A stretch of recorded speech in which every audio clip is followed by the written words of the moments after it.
Hi, Jasmine here. Just wanting to reach out to everyone and anyone that wants to watch my video on being sober and fabulous.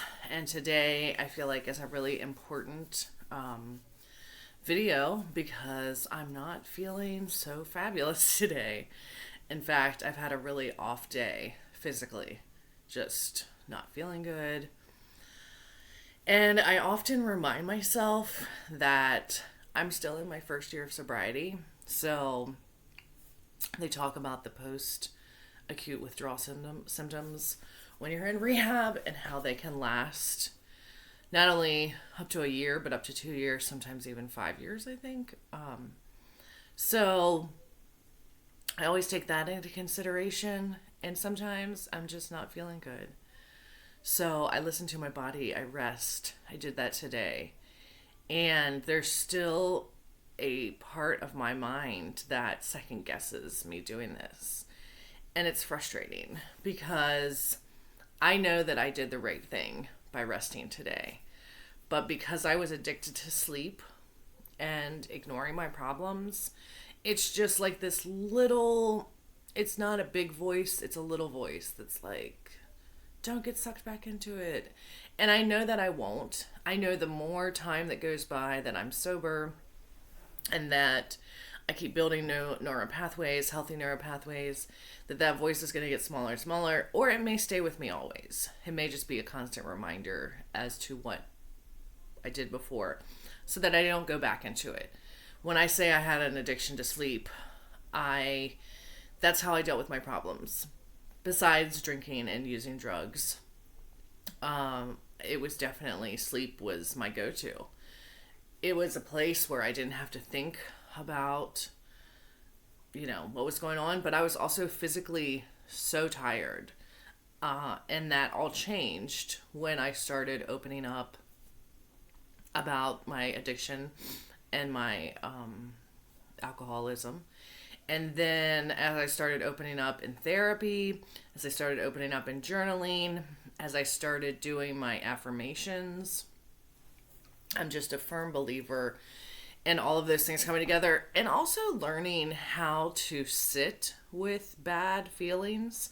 So I mentioned yesterday that I perceived therapy as this sit in positivity all the time. And that is not comfortable, it's not viable, it's not healthy. So I now acknowledge when I'm upset. And not only acknowledge it, I sit with it. And I don't compartmentalize it. I may, actually, for a little bit. But my goal now is to release it. It's to kind of mull over it in my head, see where I feel with it. If it's something that I can talk to someone about, like it's something they did, something I did to them, then I do. I mull it over so that I find the right words to say.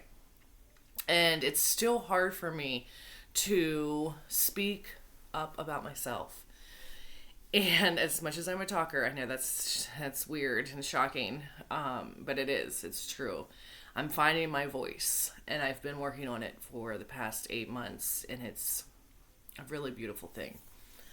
And so getting the courage to say how I feel, which I didn't do for most of my life, when I mull it over, find what I think I'm going to say, and I end up saying something totally different, then I've stood up for myself and I've helped release those feelings. And sometimes even if it's just I'm sitting in a bad space, some bad things happen to me, and as much as I do want to move on and release them, they still do hold power. I'm not going to sit here and pretend like have mastered the art of getting over things because I haven't, but I'm working on doing it. And that to me is what's so important. And I want to share my insight in it. I think that rest is a key component. I think that listening to your body is a key component, and being mindful of your body. I think those are two very, very important components. And knowing that You don't have to do things to please other people.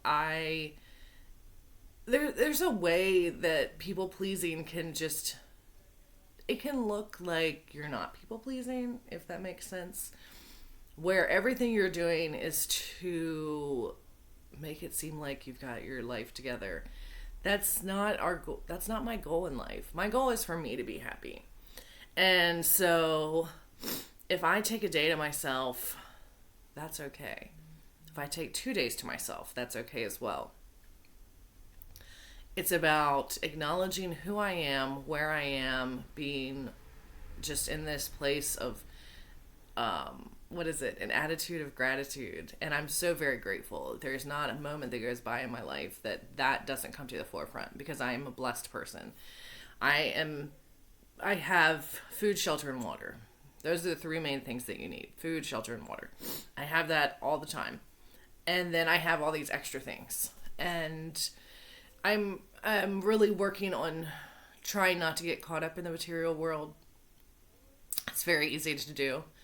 And because when we pass, when we go, none of that comes with us.